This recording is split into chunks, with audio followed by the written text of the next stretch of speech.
after nearly 14 months of fighting, near daily exchange of fire, missile and drone attacks, exploding pagers and walkie-talkies, the assassination of Hezbollah chief Hassan Nasrallah, and a ground invasion of Lebanon, Israel and Lebanon-based Hezbollah have now sealed a ceasefire.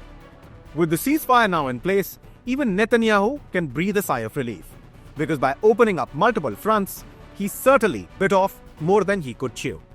As far as the IDF is concerned, it can now focus on its original goal of eliminating Hamas. And the possibility of an escalation being avoided is good news for Hezbollah as well. And of course, civilians on both sides. But many say the Lebanon ceasefire is perhaps a respite. Short-lived or long-lasting, we will find out as time passes. But what it is not is a solution, a permanent fix. And that assertion is based on history. Hello, I'm Abhishek Singh, and in the latest episode of HT In Depth, that's what we will take a look at.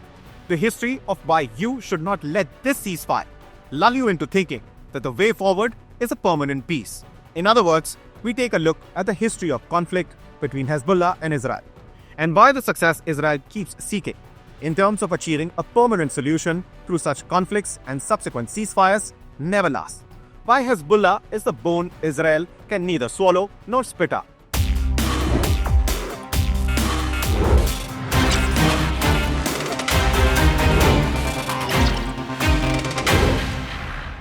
The conflict between the two is not new. Rather, it goes back nearly half a century. Israel invaded Lebanon in June 1982 for the first time, over alleged attacks by the Palestine Liberation Organization from southern Lebanon. Israel occupied the south and went as far as West Beirut, where the PLO was based, putting it under siege. Several Lebanese groups were formed to repel the invasion. One of them was from the Shia community, traditionally considered a quiet demographic. Hezbollah was a brainchild of Muslim leaders reportedly supported by Iran and given the mandate of repelling Israel. In 1985, Hezbollah emerged from the shadows, establishing its armed wing, the Islamic Resistance in Lebanon, to spearhead the fight against Israel. Hezbollah's fighting power grew rapidly, to the point that it, along with allied groups, was able to force the Israeli army to withdraw to the Litani River in South Lebanon. In July 1993, Israel attacked Lebanon in what it called Operation Accountability, also known as the 7-Day War in Lebanon. The assault came after Hezbollah responded to Israeli attacks on a refugee camp and village in Lebanon by attacking northern Israel, causing casualties. Over 100 people were killed in the conflict, and 500 more were injured. The conflict also resulted in destruction of thousands of buildings. 3 years later, on April 11, 1996, Israel launched another 17-day offensive intended to force Hezbollah beyond the Litani River and out of the striking range of Israeli targets. What the Lebanese called the April aggression was called Operation Grapes of Wrath by Israel. There were significant military and civilian casualties on both sides, and Lebanon's infrastructure was badly damaged.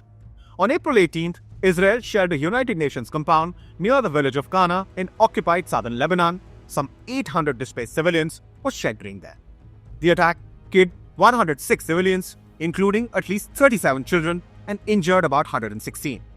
On April 26th, an agreement was signed, which ended the Israeli operation. Israel's army withdrew in May 2000 after its year-long occupation. Hassan Nasrallah was seen as the architect of this climb down. The pressure also led to the Israeli government a UN Security Council resolution demanding its immediate withdrawal from South Lebanon. In a daring 2006 operation into Israeli territory, Hezbollah killed 3 Israeli soldiers and captured 2. Hezbollah demanded the release of Lebanese prisoners in exchange for the Israeli soldiers. In the end, the bodies of the captured Israeli soldiers were returned 2 years later in exchange for 5 Lebanese prisoners.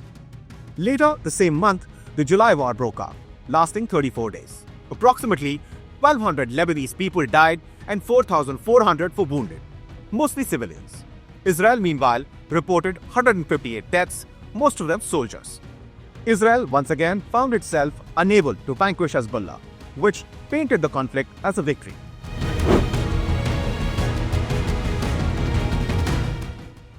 Iran-backed Hezbollah forces started firing into South Lebanon after Israel launched a deadly assault on Hamas in Gaza over the October 7th terror attack. After nearly a year of cross-border exchanges of fire, Israel on September 23rd severely escalated deadly airstrikes targeting Hezbollah and Lebanon. In October, Israel also launched what it called a limited ground operation in Lebanon. Israel also managed to assassinate Hezbollah chief Hassan Nasrallah in a strike in Beirut. However, the Iran-backed group remained undeterred, launching deadly attacks on Israeli forces. From drone attacks targeting Netanyahu's holiday residence in Caesarea to firing missiles at Mossad headquarters near Israel's Tel Aviv. The Iran-backed group bled Israeli forces, reportedly launching 56 operations since October 1st, 2024 alone. On November 27th, Israel and Lebanon sealed a ceasefire. The deal was pushed by the US. The ceasefire agreement calls for a 60-day cessation of hostilities. Hezbollah is supposed to withdraw its forces north of the Litani River, which runs anywhere between 27 and 3 kilometers from the Lebanon-Israel border.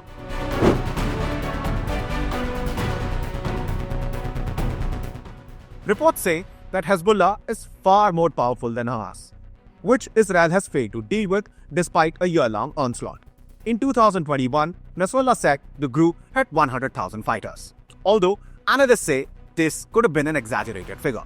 In 2022, the US State Department estimated that there were tens of thousands of supporters and members worldwide. Other, more recent analysts have put the number at roughly 40 to 50,000. Widely considered as the most powerful member of the Iran-backed network known as the Axis of Resistance, Hezbollah is largely dependent on Iran for training, weapons, and funding. Hezbollah also allegedly receives some support from the Bashar al-Assad regime in Syria, as well as financing from legal businesses, international criminal enterprises, and the Lebanese diaspora. The question I want to leave you with is whether this ceasefire, as we talked about throughout this video, is what the region is rather familiar with. That is, the ebb and flow of war or peace, depending on which word you think describes the situation in the Middle East better. Or, with Trump soon to take office, a dramatic turn, like an Abraham Accord, is around the corner. I'm Abhishek Singh, and you are watching In Depth on Hindustan Times. If you liked watching this video, please don't forget to like and share and to subscribe.